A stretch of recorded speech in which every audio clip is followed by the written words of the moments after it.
Bismillahirrahmanirrahim. Assalamu alaikum and welcome to Newsroom. I'm your host Omar Khalid. But today, ladies and gentlemen, is the 14th of May 2025 and we will be discussing, of course, what ensued post the ceasefire between Pakistan and India, and we will also shed a light or many a light on Pakistan's technical capabilities, tactical capabilities, its strength that it showed within 5 hours time.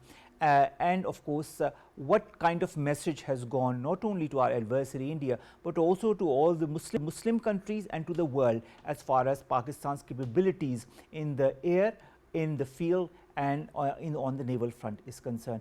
We will be talking about different aspects of that from a strategic, from a diplomatic and from an economic point of view as well.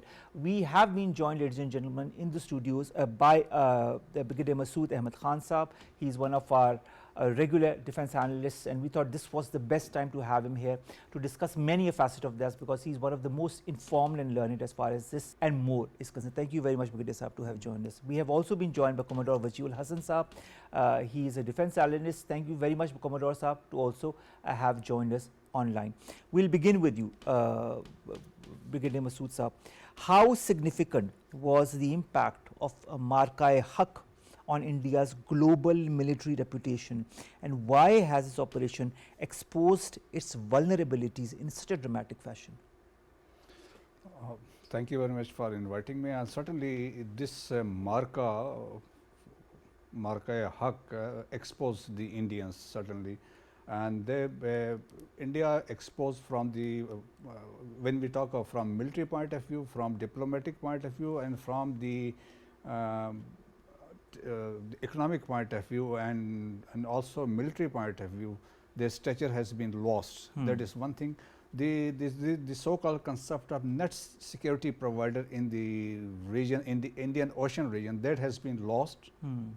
And the assumption for which this operation was undertaken by the Indian was that they can go for a limited war, a sort of a thing, and subsequently they can pressurize Pakistan, and they can dictate Pakistan on to change its Kashmir policy, and at the same time also pressurize Pakistan on Indus Water Treaty to change its policy or stance.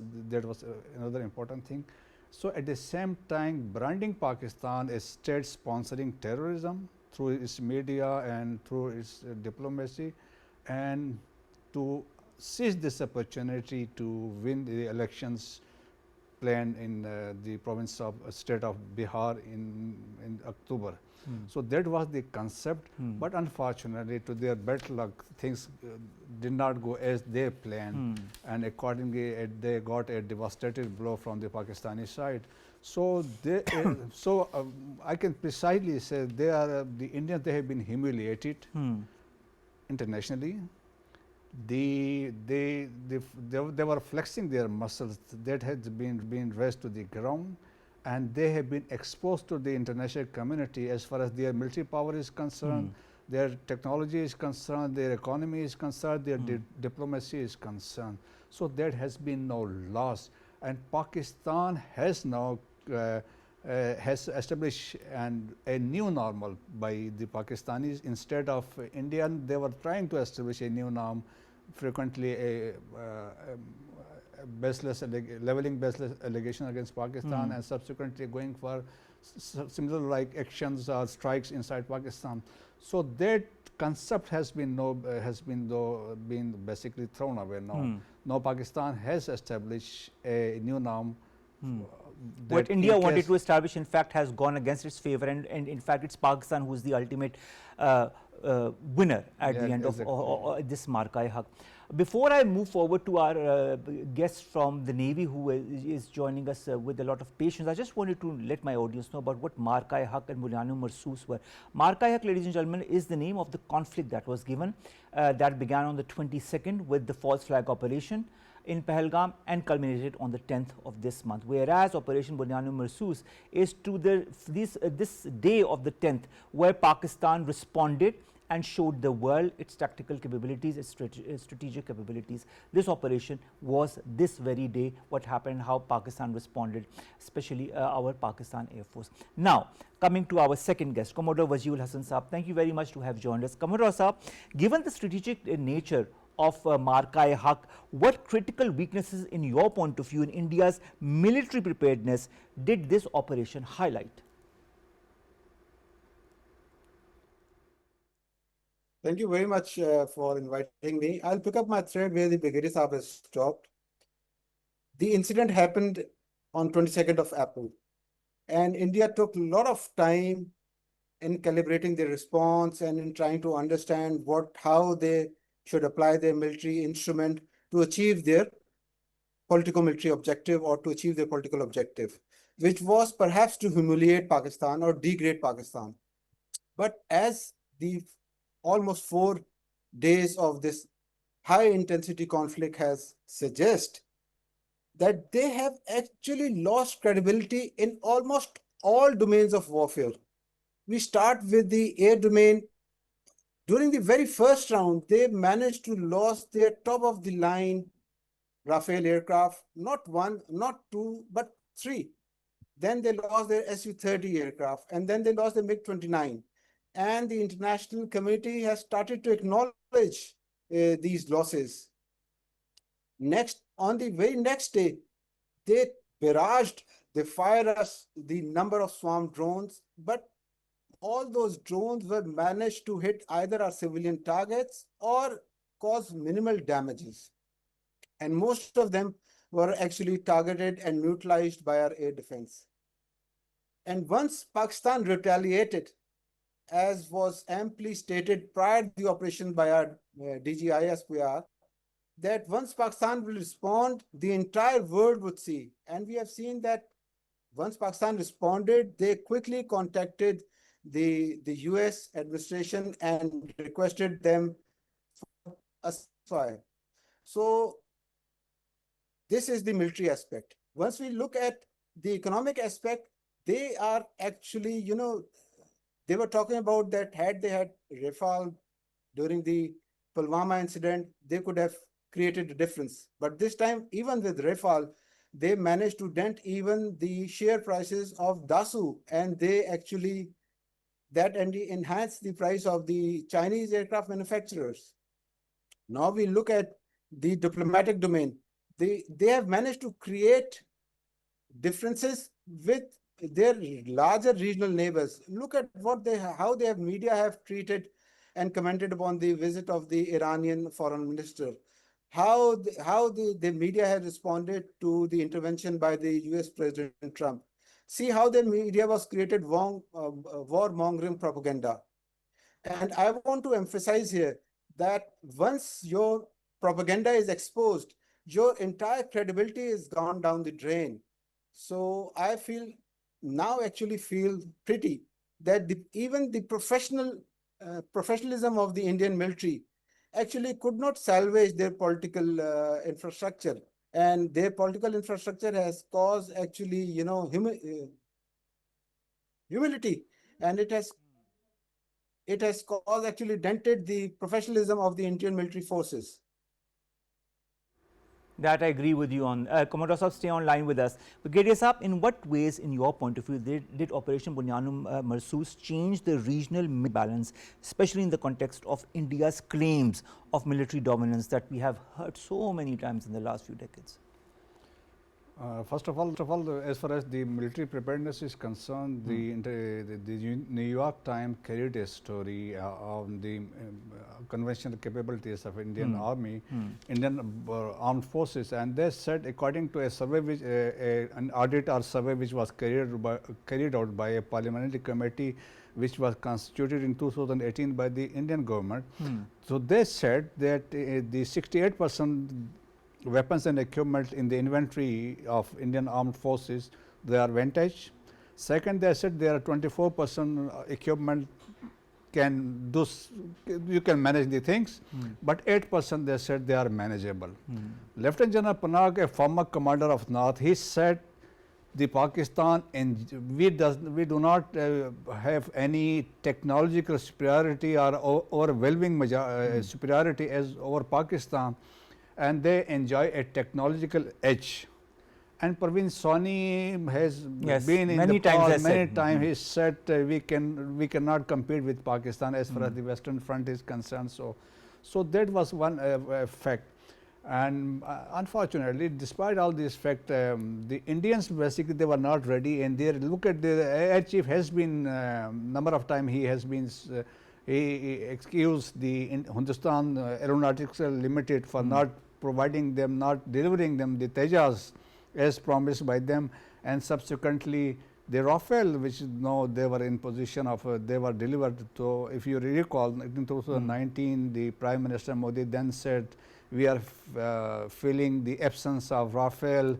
Had those were here, then the situation would have been different from there. But you know, in the joint press conference in which Air Marshal Aurangzeb Ahmed was also said, he said while answering question, he said the Rafale aircraft is a good aircraft, but it also depends on how you maneuver it. So it also a lot depends on the pilot who is operating. Exactly, this is what we say. It is man behind the gun or the man inside that machine who basically who's controlling. So while using the jet and sea and with that maneuverability, the pilot, the credit goes to them. Exactly. Using PL-15 and hitting 3 rifles inside India. So that is a serious setback, not only for India, but also for the French Dassault company. True. So that is serious development. So despite the fact, recent speech, I was listening to the speech made by the Prime Minister Modi. He said the weapons and equipment which we use, they were made in India. So not a single equipment was made in India. MiG-21, MiG-29, Sukhoi, all Russian, S-400 Russian, Rafale French, Mirage French, and the drones Harop Israelis. So where are the Indian equipment? So it was all nothing was in their hands basically, and it was their assumption that with this limited war and short-lived war, and we can get away with this, and we can pressurize Pakistan, we can dictate Pakistan. This is what they have been doing under in the this last pressure. Pakistan will go to the international community, they will beg for international community for a ceasefire, and subsequently we can dictate the terms to them. But you know, yes, Brigadier sir, but the fact is with it, even despite the fact that India went to the US to plead for a ceasefire, it to date denies the fact. To date, in all of the statements that have emanated from the Indian side, they say that it is Pakistan who went to ask the US for ceasefire. It is basically when you look at the statement made by the President Trump, he said that Jammu and Kashmir in the issue and we are ready to mediate. Yes. And then the subsequent tweet made by Marco Rubio, where he said the two countries, they will discuss the broad set of agendas. So broad set of agendas means all issues. He didn't say anything about the ceasefire, but he said all set of issues. This means Kashmir, terrorism, Indus Water Treaty, and so on. So that was the victory for Pakistan. When and also the fact that they said that they will be in a neutral venue. Yes, and secondly, they also talked about economic collaboration with Pakistan. They said we will be collaborating both with India and Pakistan. So it was Nick Robertson, the CNN reporter, respected journalist, reporter. He said it was the Indians who approached America, Saudi Arabia, and also Turkey for asking them, begging them for ceasefire. So he's on record that it was not Pakistan. So we never, since we were there to respond, to take revenge of the aggression which Indians they made. We already made a decision number of times ago. So that was the credibility. So it was India. So basically they miscalculated, they underestimated the strength and power of the Pakistani armed forces as well as the nation, and that thought they will get away with this accordingly, but look how things develop, how things evolve. So it goes to the strategic leadership, the political leadership, and the entire nation who stood by the armed forces throughout. That is so true. Commodore Saab, can the success of Marka-e-Haq in point of view be seen as a validation of Pakistan's defensive doctrine? particularly against a numerically superior adversary? One point is very, very clear, that Pakistan always strive for peace. And we strive for peace and we achieve peace through our actions. We do not want to fight a war, but we will not let anybody to impose a war upon us. And as you have seen in a couple of past week, Pakistan has proved every word and counts every word what we have spoken. We did not attack first. They attacked us first. We took our time. We assessed the situation, and then we inflicted damage where it really hurts. So I think defensive doctrine up till now is working absolutely fine. Of course, there are always fine tweaks at one places or the other, but as overall, I think our defensive doctrine, whether at land, whether in the air, or whether in maritime domain, it is all working fine in a synergetic manner. And once we couple it with the other elements of national power, which is like our media, the economic front, and the diplomatic front, all are working like hand in glove to achieve one objective, that is to achieve peace on our own terms, and we will not let India to dictate war upon us. However, I want to add one thing over here, that addition of the Indus Water Treaty issue in the long outstanding issue with between India and Pakistan. I think I smell a rat over here. I think that they really don't want to resolve the issue between both these countries, and instead they want to pick up new issues so that they can continue to harp, create issues within the South Asia so that they can. We seem to have a bit of a problem here, but let's come to you, Sahab. The international domestic fallout from as far as India is concerned is there for everybody to see and observe. How do you assess this? Do you feel the effects will be short term or long term for India? Of this Yes. operation, yeah. Yes. Certainly, we can see the issues raising by the opposition, even the former general officers as well as the think tanks of the Indian capacity to fight a conventional war, a short-lived war with Pakistan. As in 2019, it was General Panag who said the 90 hours war between the battle fought between Pakistan and India was ended in a stalemate, but stalemate means a defeat for India. So in this case, again, it was a comprehensive victory for Pakistan. So, in the entire community, in the entire Indian nation, they have been taken by shock. The way they lost the aircraft, subsequently S-400, then the BrahMos missile storage site was hit, and subsequently airfields. So it was basically the superiority, the domination by the Pakistan Air Force as well as our strategic assets.